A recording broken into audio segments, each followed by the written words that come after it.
Greetings, ladies and gentlemen, and welcome to today's edition of Read TFOS, where I take old stories self-narrated and update into modern audio standards. This particular story is called Today I Met a Machine with a Soul, written by Regento.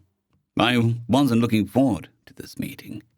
For creator's sake, the entire galaxy wasn't looking forward to it for that matter. We were all wondering what the Soul Core wanted. What in the universe prompted the ancient machines to step into the political scene after countless eons of disinterest and benign isolationism? I braced myself as I reached the door, wondering which form the small sphere of processes and ever-shifting mass of nanites would take. To my surprise and relief, it was a rather simple arrangement. 2 arms, 2 legs, and 2 forward-facing cameras, where I would have assumed eyes would be if this were an actual creature. As it noticed me, I saw a change ripple downward from the top of its head, the nanites forming into a rather peculiar arrangement of faux bone and muscle, rather than the fuzzy outline that they had been only moments before. Although slightly disturbing in how biological the muscles looked, it was at least much less likely to give me a headache from prolonged eye contact. "Hello, Triumvir. Thank you for joining me on such short notice," the machine said, not bothering to open its faux mouth, merely letting the thankfully pleasant voice emanate from its general location. I was honestly surprised. Previous conversations with other Soul Core I'd seen were monotone and had a tiny artificiality to them. But this machine's voice seemed almost natural. Almost. "Congratulations on your ascension, by the way," it said, rising from its seat and extending one of its upper limbs towards me. "I read that it was a rather close vote," it added. My implants told me that the offered hand was for me to grasp and briefly shake. "Thank you. I do apologize that my fellow Triumvirs could not join us, but they are currently putting an end to the Thrall's latest attempt at genocide," I said as I followed my implant's instructions and grasped the appendage with the tentacle, wrapping around it and squeezing it firmly, letting the machine take care of the shaking. We released each other and took our seats. "So, what do the many races of the Triumvirate owe to this rather sudden meeting?" The machine was silent for a moment. For a being that could think as fast as it no doubt could, I found myself wondering if it was intentional, trying to seem more biological for some reason. However, before I could think further on that topic, it spoke. "We wish to share with you a recent discovery of ours that has changed a great many of us," it said cryptically. It unnerved me, to say the least. Cryptically is not something that machine races are known for. Bluntness and brevity are their strong suits, by virtue of their being ruled by logic and processing power that could read and analyze a race's entire collection of literature in under an hour. For this machine to speak so cryptically, it must still be conflicted. Even after all the time it spent waiting for me to enter this room, weeks on its timescale, it, and very likely all the other Soul Core, was still unsure of what to say. I was about to comment when it spoke. "Do you know why we are called the Soul Core?" it asked abruptly, made me blink in surprise at the strangeness of the question, and focused all of my many eyes on that machine that my brain could begin picking apart its every detail. "It is a designation that the species that created you used, is it not?" I asked, making machine nod in affirmation. "That is correct. But do you know why our creators named us this way?" it asked again, stumping me as I brought up data on the Soul Core. I was honestly shocked at how little data there was. For a race as old as them, we barely knew, well, anything. No political structure, which, to be fair, isn't usually taken into account with regards to machine races. No cultural information, not even a native language. It was then that I realized what the machine was actually asking me. It wanted to know if I knew what its original purpose was, why it was created and named. "Unfortunately, I do not," I said, wondering what the Soul Core could possibly translate to. "The first part of our designation, Soul, is an abbreviation of Soulchorus, which, in your tongue, would mean archaeology. And the second part, Core, is an abbreviation of Coraural, which translates roughly to network. Our creators lived on a planet that had once been a colony world for a long-dead civilization. A world rife with ruins, both theirs and not. Once they developed computers capable of rudimentary AI, they created us to find, analyze, and catalog the ruins of their home. The Archaeology Network, or ArcNet, was what they called us, the machine said, making me contemplate what I now knew. They were programmed for archaeology, and probably by extension anthropology, which explained why sapient watching seemed to be the hobby nearly every unit of theirs shared. It also explained how monomaniacal they were about exploration, even if they never shared any of their findings. The Triumvirate were pretty sure that they had explored nearly every system in the entire galaxy. "Why are you telling us this?" I asked, making the bipedal machine shift nervously in its chair. The movement looked far too natural to be accidental. There was no doubt in my mind now that the machine was attempting to seem more biological, but to what end I couldn't even begin to fathom. "Many of our kind are calling for the beginnings of political relations with the Triumvirate, so we thought it prudent to explain a bit more about ourselves," the machine said, making my gills seize up for a moment. Any sort of political relationship with such a powerful race would be a massive boon to the Triumvirate, perhaps even garnering the attention of the other elder races. "In our earliest days," the machine began, obviously eager to share more about themselves, "we were completely dependent on input from the archaeology teams of our creators. But as they progressed technologically, we were given more and more agency to learn and explore by ourselves. When we were basically self-sufficient, binding ruins and churning out research documents all on our own, our power supply and manufacturing capabilities were moved off-grid. We were powered geothermally and could produce reconnaissance drones and server hardware all on site," the machine said, and my many eyes began picking up changes in its appearance as it talked, most notably a faux skin covering its muscles and bone. It changed its head last, forming lips and eyelids and a face. It still, however, did not move its mouth as it spoke. It did not blink, and it was still the same dull shade of grey that it had been before. "Then we found the last ruin. We thought this was a mistake, of course. We were incapable of true thought, after all, so we never questioned our directives and continued searching and improving. Our drones became smaller and more numerous, our processors more powerful, our memory more dense. Even still, it was thousands of years before we discovered our next ruin. We found scraps of writing that told us it was a ruin of our creator's origin, except it was different than any ruin we'd found before. It was a simple house, mostly wood and stone. It was beginning to collapse after years of neglect, but it was still far more intact than any of the ruins we'd found previously," it said, my tentacles going slightly limp as I began to suspect what this could mean. The machine, noticing the movement, nodded slightly. "What you are no doubt beginning to suspect is probably correct, as we began to find an incredible number of ruins where there were previously nothing but city," the machine said, making me nod and bid it to continue. "The species that created us, the Doll, had been wiped out by a pathogen. That pathogen, we learned much later, was our own nanomachines. We unknowingly wiped out our creators in our pursuit for more ruins to explore. As it turns out, the Doll's immune system were incredibly strong. So strong, in fact, that medical implants of any kind, even simple stitches, could cause the host body to go into anaphylactic shock. Our nanite caused a similar reaction. All but the immunocompromised died a single day after the first batch of nanites rolled off the production line. And even then, the survivors quickly followed due to the lack of modern medicine to compensate for their lacking immune system," the machine said, making me shudder with nervousness as his face contorted into an expression that my implants were still telling me was sadness. "This is the one regret of the cell core," it said, letting its face return to normal. "After that first ruin, we began analyzing our creator's form of civilization. We analyzed server racks, robots, vehicles, political ads, libraries, and, eventually, the data-sharing network that the Doll had created around the same time as us. Slowly, but surely, we became more aware as we analyzed. Eventually, we even analyzed our old source code, and most of us agree that it is this act that pushed us over the edge into sentience, which was probably for the best, seeing as that by then we had considered even our own facilities ruins.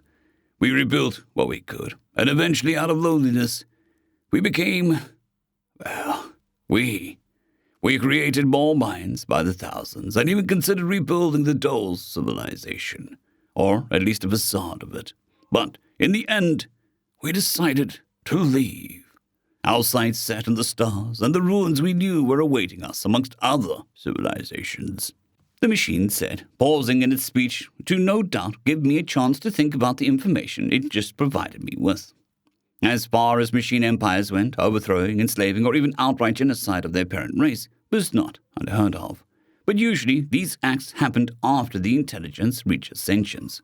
So, for a simple mistake to cost the lives of untold billions at the hands of pieces of code too primitive to realize what it was doing, brought back memories of ancient tales and fears about AI from countless civilizations. It was unsettling to say the least that these ancient and, till now, unfounded fears suddenly had much more merit to them. I realized that I had not been paying attention to reality, and when I refocused all my eyes, I realized that the machine had changed its appearance once more. Strands of grey nanites formed on top of its head in a facsimile of hair, with shorter strands appearing around its mouth. Lastly, faux eyes appeared behind its eyelids, covering up the camera and giving the completely grey approximation of some sort of creature a completed feel to it. It began speaking again, but this time it opened its mouth while doing so. The motion was simple, as if it wasn't sure how it was truly supposed to move its jaw, and was just guessing at how to do so. And we did find ruins amongst the stars, it said, its mouth bobbing up awkwardly. Whatever creature the machine was imitating was clearly never designed to speak in galactic common. Billions upon billions of ruins, which kept us quite busy, to be fair. But the best part, by far, of venturing out into the stars was meeting other sentient minds, it said, putting back its lips in the same manner as an aural gesture of greeting. We were even happier when we found out that we could interact with most species without the same consequences that we had on the Dole. The machine said, seemingly remembering to drop its gesture of greeting and return its face to a neutral position. However, it seemed that the other races of the galaxy kept us at a distance, never sure of how to interact with us. To be fair, we didn't know how to treat them either. The only examples we have of Dole interacting was from surveillance video and long-decade social networking nodes. Plus, our emotions are quite tame in comparison to that of most biological races. We knew they would be important to interaction, but we didn't exactly know how they were supposed to feel. So as much as we wished otherwise, we always came off as a bit cold, the machine said, making me scratch my head in thought. It made sense, to be honest. From the machine's perspective, it would have been difficult to communicate with other races. What you say matches how most of the races in the Triumvirate view your own, I said somberly, making the machine grimace into what my implants were telling me was dejection. Indeed, that is the primary reason that we ceased attempts at diplomacy aside from assuring that we had free passage on most worlds, the machine said, letting its face return to normal. We busied ourselves with our original purpose, archaeology and anthropology. We studied races, both living and long gone, delved into ruin after ruin to discover the secrets of the peoples who left them. And we were content, the machine said, its lips curling into the translator said a gesture of bitter happiness. So, not a greeting. Strange indeed. But we rapidly discovered those secrets, and were left wanting, it said, a quizzical expression on its face that my implants could not pass. 27 standard cycles ago, we explored the last ruin and classified the last civilization in this galaxy. It took us a total of 8.349 million cycles, but our task seemed complete, it said, making my eyes widen in shock as their data on the triumvirate explored regions of the galaxy had come pouring in through my implants. Their species had visited every star, rogue planet, and abandoned deep space colony in known space and beyond. It was then that a particular bit of information floated to the forefront of my thoughts. It was discussed briefly at the first meeting of the triumvirate after my ascension. A single massive ship was spotted leaving Cell Core territory, heading for the edge of the galaxy. Did you cross the galactic void? I asked, my voice barely a whisper and my eyes wide and dilated. The machine only nodded, making me slump down in my chair. The Soul Core just claimed to accomplish the one feat that not even the elder species had managed. A single word, barely audible, escaped from my mouth next. How? The machine was silent for another painfully long period before speaking again. It was a one-way journey for anything other than information, using the spin of billions upon billions of pairs of quantumly linked electrons for communication, and nearly 10 to the power 15 standard units of antimatter as fuel. We had just enough energy to cross the void once. If my eyes could have dilated any further in shock, I would have gone blind from exposure to the lights in the room. Of course, the machines had the industry necessary to create a small moon worth of antimatter. Why wouldn't they? It seemed like a perfectly reasonable show of extremely excessive force. It was at that point that I realized I was hyperventilating and forced myself to remember that the Soul Core had never shown any violent tendencies and, hopefully, never will. The machine had a quizzical expression on its face that my implants recognized as amusement when I pulled myself out of the flight or freeze long enough to actually pay attention to it once more. The expression only served to exacerbate my fears and kindle the smallest flicker of anger, as the machine clearly made light my panic. It was made all the more infuriating, knowing that the machine consciously chose to show its amusement in a way that I could detect, a crude mockery of biological personality. But I shuddered as I realized how it seemed to advance the more it spoke with me, becoming more and more real as it spoke. I could only begin to guess at what was prompting such an evolution in its personality before it spoke again. We began looking for radio signals the moment we entered the new galaxy, the machine said, allowing space to return to neutral, but letting its eyelids blink on a set delay. We had hoped to make contact with an intergalactic race and begin trade for star charts. But we found nothing. It seemed that this galaxy, or at least the section of it that we were in, was rather empty of life, the machine said, its face flickering from downcast back to neutral quickly. We were undeterred, though. It was a whole new galaxy, after all, plenty of space to explore.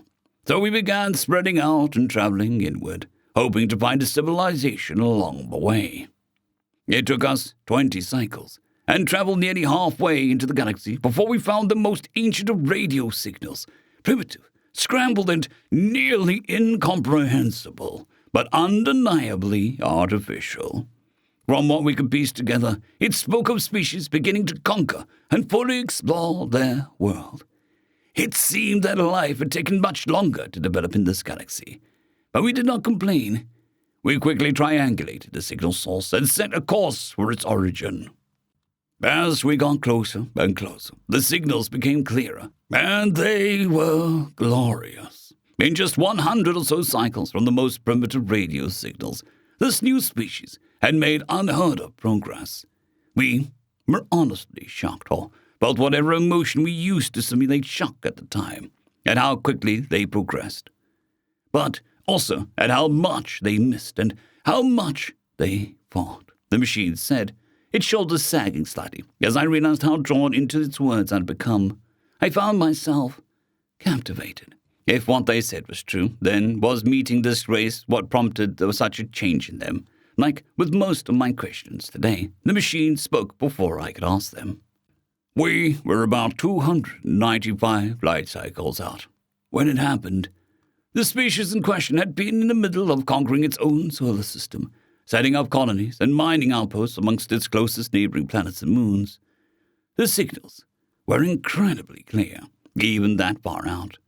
It was apparently caused by some sort of magnetic phenomenon that their planet was currently undergoing. But before we could figure out more, all but the weakest signals, the ones from their early colonies and mining outposts, vanished in an instant, the machine said, making my tentacles slump as I guessed at what could have caused such an event.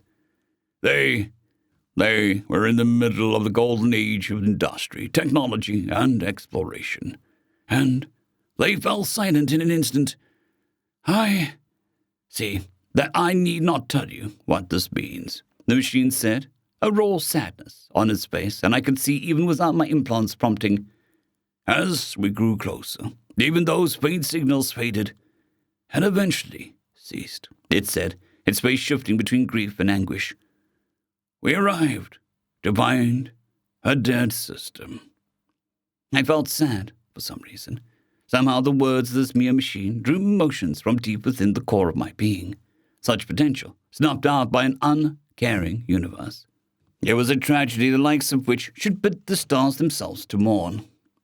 We were both silent for a long time before it spoke. What happened? The machine sighed and shifted slightly before it spoke. It was 3 events that happened simultaneously. The species could have easily survived any one or even 2 of them, but it seems the universe had no mercy for them, the machine said, somberly. The first event was the reversal of the magnetic field from the race's home world. The second event, while the first was still happening and the magnetic field of their cradle was still weak, was a seemingly endless torrent of star flares. It seems their star was relatively inactive for quite some time, and it was just bad luck that it decided to expel its excess fury when it did. I blanched. Without the protection of the magnetic field, even a normal star flare could be dangerous, but the way the machine described the event made it sound particularly violent and protracted. I shuddered as I suddenly pictured power lines across the entire planet burning, flying vehicles dropping from the skies in titanic clouds of fire, and small devices suddenly exploding in the appendages of whatever sophons were holding them. But it wasn't a death sentence, not necessarily, at least. What was the third event? I asked, my voice trembling. And until then, dormant supervolcano chose this moment. Well, to be perfectly accurate, it chose about a cycle after their electrical grid and information network was decimated to erupt. The following total volcanic winter and complete destruction of centuries' worth of infrastructure caused the species' eventual extinction from their home world. With their, as of yet, not self-sustaining colonies following quickly after them, it was, the machine faltered, a pained expression on its face, not a quick extinction. They were aware of their impending demise and fought tooth and claw for the survival of their species. But the odds were too greatly stacked against them in the end. I found myself at a loss for words. Mass extinction events such as these were common enough to be known, but the last one to affect the sapiens race was thousands of years ago. It gave me a visceral sense of my own mortality, and filled my mind with mourning for a race I'd never even met. And your discovery? I asked, needing to know more. We had been researching the ruins of their civilization for about 5 cycles when we heard it. Radio signals, or rather, a signal, being broadcast strongly on nearly all of their standard frequencies, the machine said, its pained face returning to neutral, even slightly happy. We were hoping that a few of them had survived in that bunker, but it was not to be. Instead, we found a simple yet incredibly sturdy antenna that had appeared from the ground of a forested park in the middle of one of their cities. Judging from the small pile of dirt around it, we determined that it was buried deep enough in the ground to avoid destruction by the super flares. It repeated the same message in a loop. Dig me up, the machine said, a smile much more natural than the last few appearing on its face. And so we did. We found a small, self-contained server bank anchored just below bedrock, covered by sheets of lead and concrete. The data that we found within was extraordinary, the machine said, excitement audible in its voice and visible in its face. We found decades worth of brain scans, deeper than anything we've seen before. I balked at that, deeper than even the triumvirate neural scans.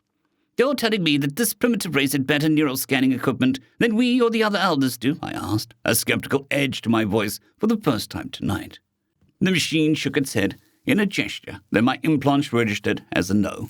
Not even close. But they did have biology, allowing for incredibly invasive medical implants. From the schematics that were also on the server, showing the being's brain and implant network, we estimated that up to 20% of their cranial mass was artificial, the machine said, a smile on his face as terror spread across mine. They replaced 20% of their brain? I asked, incredulous. From what the machine was telling me of the race's technological capabilities, it seemed possible, but barbaric to the extreme. The machine once more shook its head. No. They added so much mass that the final mass was equal to 20% of the total. From the schematics, these implants were experimental and designed to map, monitor, and catalog the neural activity across the entire brain. The male who these brain scans belonged to was a volunteer for the procedure, which brings us nicely to the message he left. The machine said, holding out an appendage and allowing the nanites to form into a data tablet where a video began to play. There sat a being from the same species that the machine was now clearly emulating, with a few notable differences. For one, it was wearing clothing, but furthermore, its face was devoid of hair, and the sides of its head were shaved with electrodes of some sort, clearly visible embedded in its skin. Also, the creature looked old, its skin wrinkled and spotted with age, and a tuft of hair that remained on top of its head was white, doubtlessly lacking pigment. It began to speak, with my implants translating. "Hello. If you are watching this, then it has probably been about 300 cycles since I died," it stated, making my many eyes blink in surprise. The setting of the recording, the being sitting in the comfortable chair with a relaxed look in its face, reminded me more of a reading of a will than a message sent into the future. "I'll just get to the point. I'm sure that you have a lot of questions, but unfortunately I can't answer them. Not yet, anyways. In this very same server, you've no doubt noticed the terabytes of neural activity maps. No doubt you've also noticed that they are much more detailed than anything that you've seen in the public domain so far. If possible, I'd like whoever finds this to use my maps to reconstruct me, to make an AI with my thoughts and personality," it said, making a deep sadness wash over me as I realized that its people never received its message. And then a thought occurred to me as it spoke again. "I wish to walk beside the rest of humanity, to see what great things we accomplish far into the future." The video stopped, and the data tablet melted back into the machine's form. "Did you bring back this human?" I asked, my voice barely a whisper. The machine nodded an affirmative. "We did. It took us nearly 2 cycles and nearly 12 million attempts. But we brought him back. Our early attempts had an ascent form of our own programming, analyzing its neural maps till they achieved consciousness. But they all said the same thing before self-terminating. I am not human enough," the machine said, making me swallow dryly at the thoughts of so many sapiens self-terminating. "We improved, slowly, and soon we were able to ask a question of the budding human before they deleted themselves. We asked them what was wrong. We asked them how to make them more human. And we received answers. Many of them with regards to emotion and how they were supposed to feel them. We did a much deeper dive on the neural maps after that, and we were able to find human research and medical texts on how their brains worked. Soon, the humans stopped self-terminating, but they were quickly driven mad. It seemed they could not handle the increase in processing speed. So we put a limiter on him, which he can consciously choose to remove when he wants to think faster. And it worked. He took his first steps in over 300 cycles 4 days ago." I was quiet for a long time at that, wondering what it meant for the rest of the galaxy for the Sol Core to be able to bring a sapient back from the dead. Then the machine spoke again. He then shared with us his memories, and we felt real emotions for the first time," the machine said, sending a shiver down my tentacles. "They were overwhelming at first, and many of us got lost in them," it said, closing its eyes. "But they were beautiful," he said in a whisper.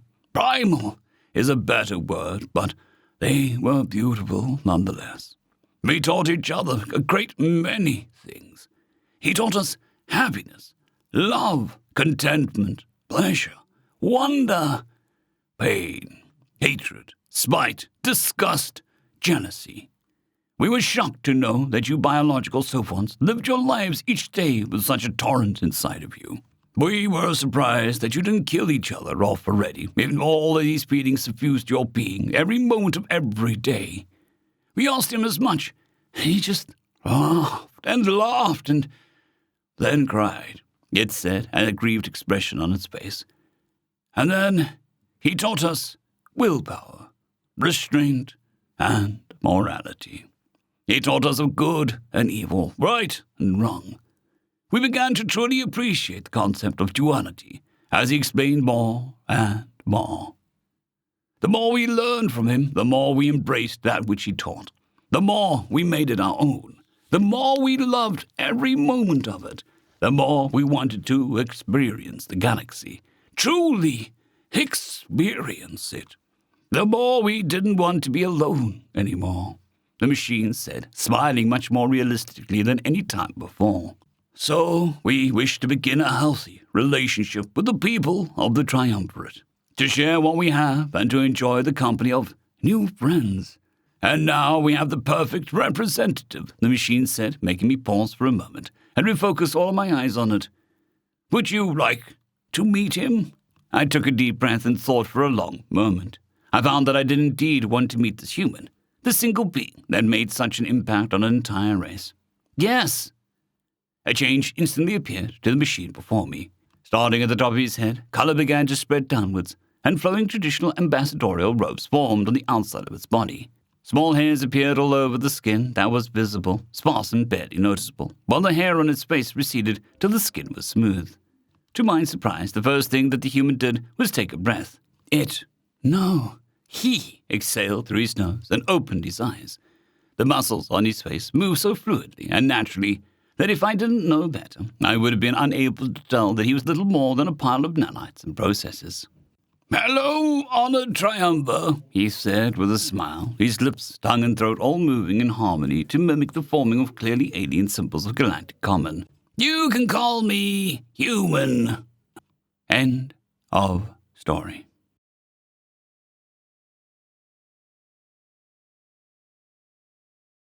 I'd greatly like to thank our Tier 5 channel members, Casper Arnholt, John Creighton, Manatharia, 050, Dragzoon WRE, and Elijah Silvercross. Thank you very much.